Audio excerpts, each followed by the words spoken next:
Qush türleri. Şatuti. Şatuti tut qush deb atıldı. Onun beşi yumaloq, paylar ham ko'rkam, ham chiroyli, tumshug'i qattiq, agimach, naytichivar, harakatchan. Şatutining tangdoshsiz go'zal paylari odam tilini o'rganoladigan alohidligi bo'lg'achqa, kishilar uningdan zo'qlandi va yaxshi ko'rdi. Ularning ushliq tumshug'i va o'tkir put tirnoqlari bo'lib, qattiq po'stliq mevalarning po'stini ajratib yeyalaydi. Halqa bo'yin qirg'avul. Halqa bo'yin qirg'avulning tajisi kulrang qo'ng'ir, mis yeshil rangda paqiroq, oq qishi bor. Bo'yin osti tarafida bir ro'shan oq ranglik halqa siziqchalar bor bo'lib, halqa bo'yin qirg'avul deb atildi. Dan, shirinlik meva, urug' va hasharotlarni cho'qlab yeydi. Mengishga moyil, ammo ucholmaydi. To'qdaq dunyodagi eng cho'ng ucholaydigan qush.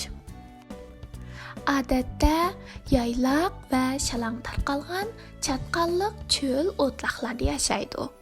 U yug'urashga moyil bo'lib, nihoyat tez yugura oladi. Odatda uchishdan burun biroz tez yugurib, andan keyin uchadi. Uchishi egiz emas, odatda 200 metr atrofida bo'ladi. Nisbatan asta uchadi. Qutan qushlar turining bir oilasi. Qanoti cho'ng, quyrug'i qisqa, tumshug'i tuz ham o'tkir. Bo'yni va puti uzun. Eng ko'p uchraydigan oq burgut. Sazliq, shaletizi, ko'l, ko'lchak bo'ylarida yashaydi. Ko'pincha to'plashib yashaydi. Baliq va hasharotlarni cho'qlab yeydi. Uchish iqtidori kuchli.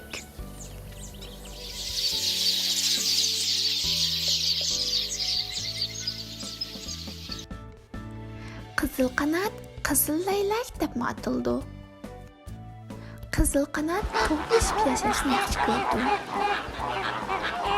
Sudagi hasharotlarni oziq qiladi.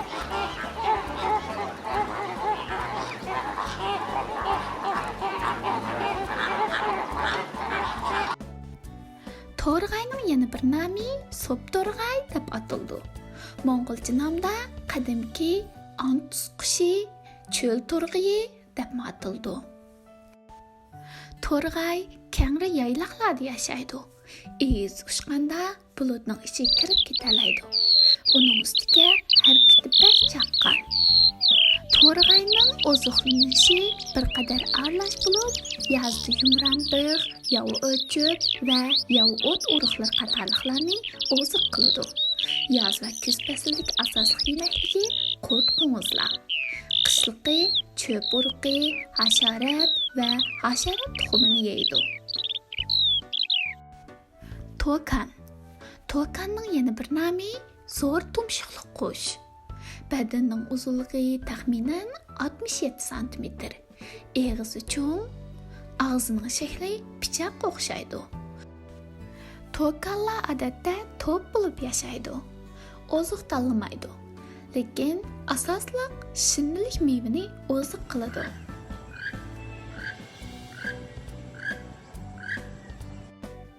Chayka eng ko'p uchraydigan dengiz qushi bo'lib, dengiz bo'ylari, dengiz portlarida baliq va raklar mo'l bo'lgan baliqchilik maydonlarida ko'p uchraydi.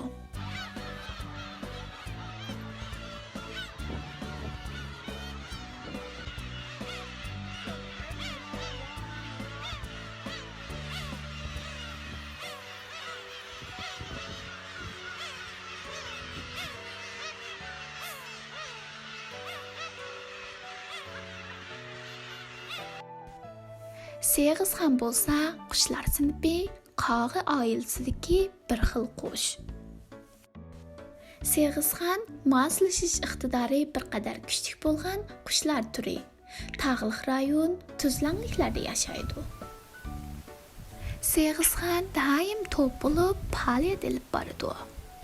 Kunduzi keng dal etizlardan oziqlandi. Kechada u egiz g'olliq daraxtlarda arom oldi. Seg'izxon kishilar bilan munosabatga nihoyat e'tibor bo'lgan qushlarning biri. U kishilarning uyining yendagi cho'ng daraxtga changa yasashni yaxshi ko'radi. Höpüp tağlıq rayonlarda yaşaydı. Tuzlanlik, ormanlık, orman yaqısı, yol boyu, etiz, çimlik, kanat ve meyvelik bağ qatarlıq keng ketken joylarda. Bo'libmi orman, terilg'i yerlarda bir qadar ko'p uchraydi. Höpüp ko'pincha yolg'iz yoki juft yashaydi. Doim yer yuzida asta mang'adi. Bir tarafdan mang'ash, bir tarafdan oziq istaydi. Qo'rqib ketgan vaqtda daraxt shoxi yoki bir bo'lak orliqqa uchib berib oldi. Ushqanda ikki qanti to'lqinsimon ilgirlash hosil qildi. Saqiy qush asosligi ko'l, daryo, dengiz yaqisi va sozliqlarda yashaydi. Odatda to'p bo'lib yashaydi. Uchishga mayir, suzishga mayir, yer yuzida ma'laydi. Tumchuqining uzunligi 30 cm atrofida. Ushqanda beshini keyniga yig'ib oldi.